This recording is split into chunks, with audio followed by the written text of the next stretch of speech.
Hello guys, ഇന്ന് ഉത്രാടത്തിൽ രാവിലെ തന്നെ എണീറ്റപ്പോൾ നല്ല മഴയായിരുന്നു. മഴ കണ്ടപ്പോൾ ഞങ്ങൾ ചോദിച്ചു ഇന്നത്തെ പരിപാടിയൊക്കെ മഴ കൊണ്ടുപോകും.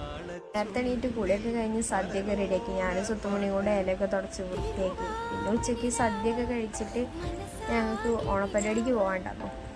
വേറെ എവിടെയല്ല, ഞങ്ങളുടെ നാട്ടിലെ ചെറിയൊരു ഓണപ്പരിപാടി. സദ്യക്ക് പിന്നെ സ്പെഷ്യൽ അറിയാം, ഉപ്പേരി, അവിയൽ, മസാലക്കറി, പിന്നെ ഓലന്, അച്ചാറ്, പുളിയിഞ്ചി, പപ്പടം, പായസം എല്ലാം കൂടെ കൂട്ടിയൊരു പിടി പിടിച്ചിട്ട് പിന്നെ 4 മണിയൊക്കെ ആയപ്പോൾ ഞങ്ങൾ ഓണപ്പരിപാടീൻ്റെ സ്ഥലത്ത്. ഞങ്ങളവിടെ എത്തിയപ്പോൾ തന്നെ പകുതി കളി കഴിഞ്ഞിട്ടുണ്ട്. പിന്നെ ഞങ്ങളെ ഫാമിലി എല്ലാവരും ഉണ്ടായിരുന്നു അവിടെ. വലിയ പരിപാടി ഉണ്ടെങ്കിൽ നമ്മുടെ നാട്ടിൽ ഇങ്ങനെ ചെറിയ പരിപാടി ഉണ്ടാവണമെങ്കിൽ നല്ല രസമാണ്. ഇനി ചിലപ്പോൾ കുറേ കാലം കഴിഞ്ഞിട്ട് ഇങ്ങനത്തെ പരിപാടിയൊന്നും ഇല്ലെങ്കിൽ നമുക്കിതൊക്കെ ഒരു മെമ്മറി അല്ലേ.